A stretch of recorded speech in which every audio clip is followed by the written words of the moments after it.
This is Alternative Political Analysis, and this video will be on the history of the Irish Republican movement.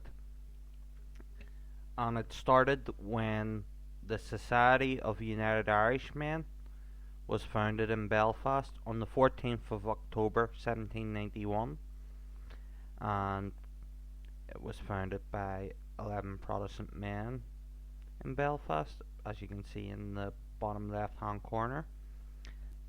That included Wolfe Tone, Thomas Russell, William Sinclair, Henry Joy McCracken, Samuel Neilson, Henry Hazlitt, Gilbert McIlveen, William Sims, Robert Sims, Thomas McCabe, and Thomas Pearse. And of course, another noteworthy name that was prominent among United Irishmen was Lord Edward Fitzgerald, and they agreed that the weight of English influence in the government of this country is so great as to require a cordial union amongst the people of Ireland, and this is the first report or recorded promotion of the concept of a united Ireland. And basically, in reference to the first meeting that inspired the Republican song Protestant Men, and Samuel McChair was named as president of the United Irishmen, and the movement created the Northern Star as its newspaper. And basically, Wolfe Tone, the founding father of Irish republicanism, says unite Protestant, Catholic and Dissenter in order to break the connection with England. He was quite clear about his aims, and repressing the movement and the ongoing Ulster Scots genocide led to the 1798 rebellion, in which 2,000 British military personnel, 1,000 loyalist civilians, and 50,000 Republicans and Irish civilians were killed. And the song The Wearing of the Green is about the repression of United Irishmen in 1798. And this was followed by Robert Emmet's Dublin Rebellion in 1803, which led to 20 British soldiers being killed and the deaths of 67 Republicans, including Emmet himself. And as you can see, Emmet is to the right in the middle of those 6 Republicans at the top. And the following is Robert Emmet's speech in the trial that led to his hanging. Let no man write my epitaph, for as no man who knows my motives dare now vindicate them. Let not prejudice or ignorance asperse him. Let them and me rest in obscurity and in peace, and my tomb remain uninscribed, and my memory in oblivion, until other times and other men can do justice to my character. When my country takes her place among the nations of the earth, then, and not till then, let my epitaph be written. The Society of United Irishmen was followed by Young Ireland, and Young Ireland was led by Thomas Osborne Davis, the man who authored the famous song A Nation Once Again. And Thomas Osborne Davis is in the top right there, to the right of Robert Emmet and above Lord Edward Fitzgerald, and below the Fenian flag. And during An Gorta Mór genocide, William Smith O'Brien led a rebellion by Young Ireland in Ballingarry in 1848, and during that rebellion 2 Republicans gave their lives for Ireland, and William Smith O'Brien is to the right of Wolfe Tone, but to the left of Robert Emmet under the tricolour, just above Henry Joy McCracken. And Young Ireland were followed by the Irish Republican Brotherhood, also known as the Fenians. And the Fenians had arisen in 1867.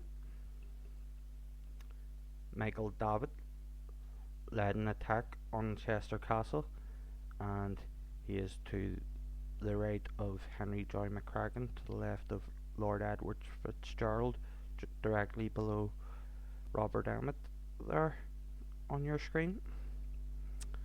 And William R. Roberts mobilised 1,000 Irish veterans of the American Civil War to attack positions belonging to the British in Canada.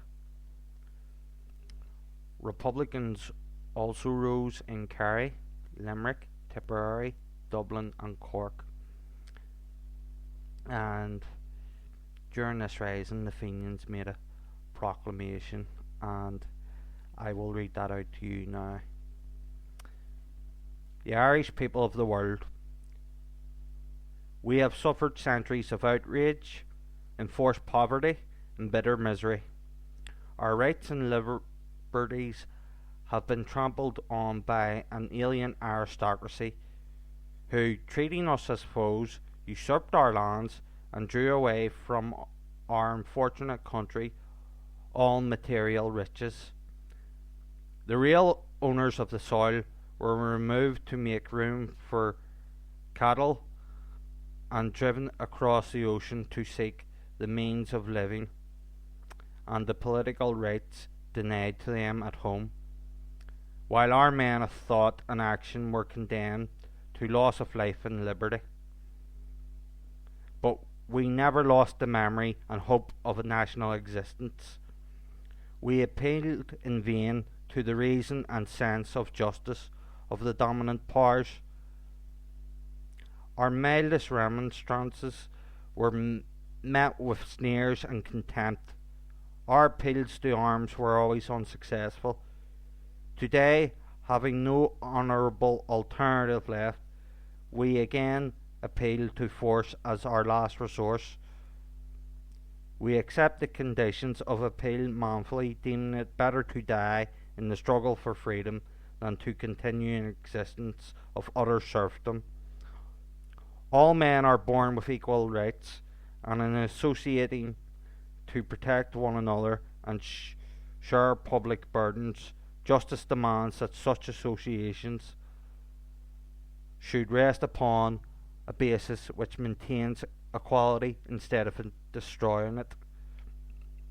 We therefore declare that, unable longer to endure the curse of monarchical government, we aim at founding a republic based on universal suffrage, which shall secure to all the intrinsic value of their labour.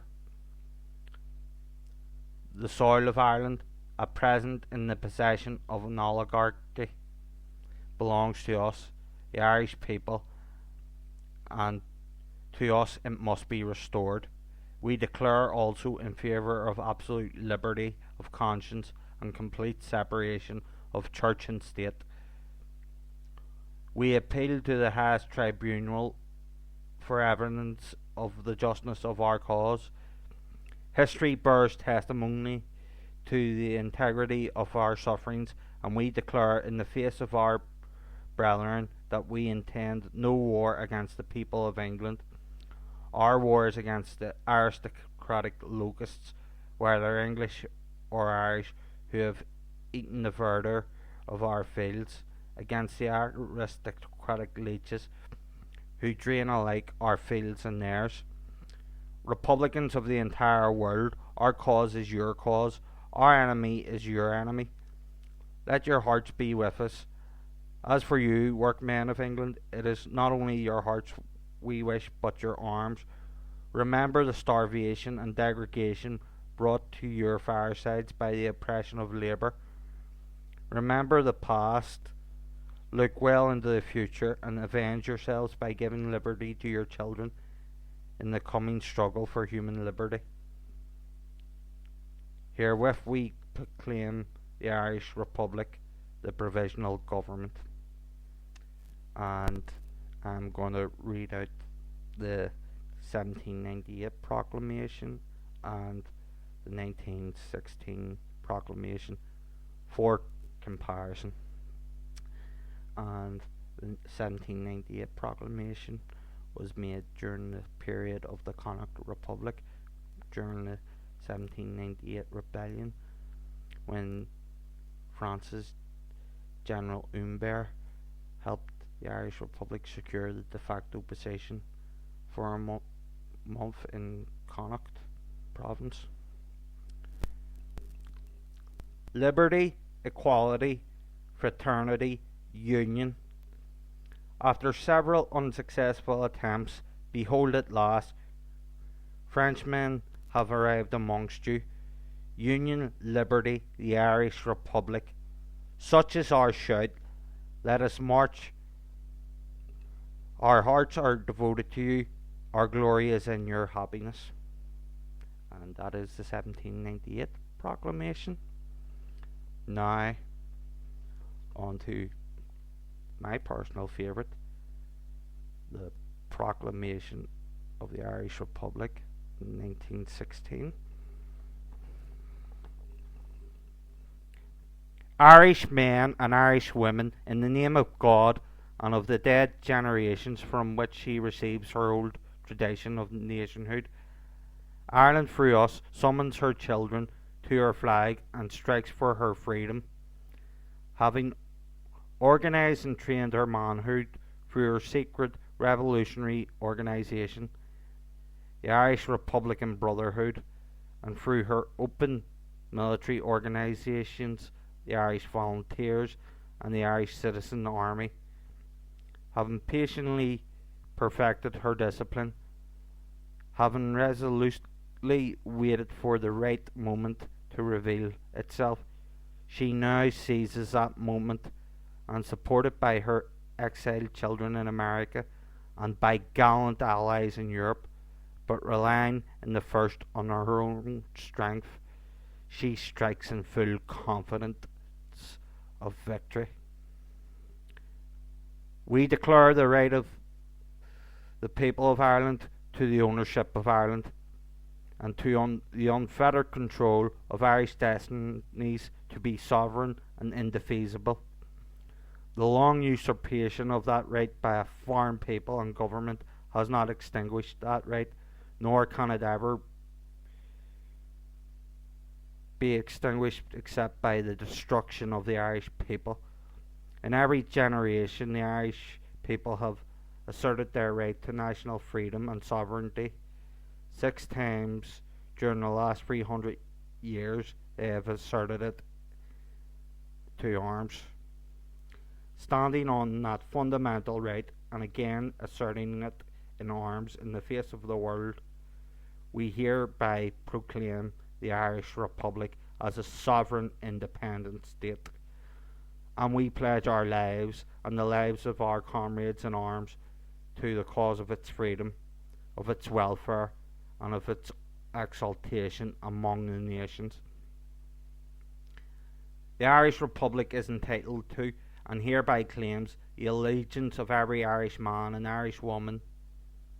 The Republic guarantees religious and civil liberty, equal rights and equal opportunities to all its citizens, and declares its resolve to pursue the happiness and prosperity of the whole nation and all of its parts, cherishing all the children of the nation equally, and oblivious to the differences carefully fostered by an alien government which have divided a minority from a majority in the past, until our arms have brought the opportune moment for the establishment of a permanent national representative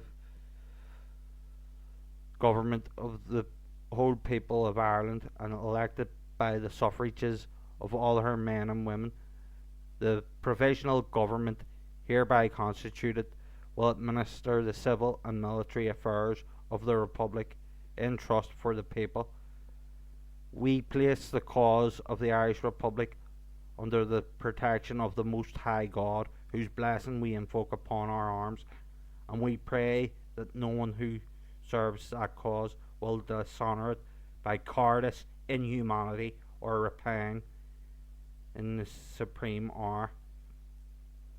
The Irish nation must, by its valour and discipline, and by the readiness of its children to sacrifice themselves for the common good, prove itself worthy of the august destiny to which it is called. And that is the 1916 proclamation. And to conclude this video, in 1882, the Irish National Invincibles broke away from the Fenians.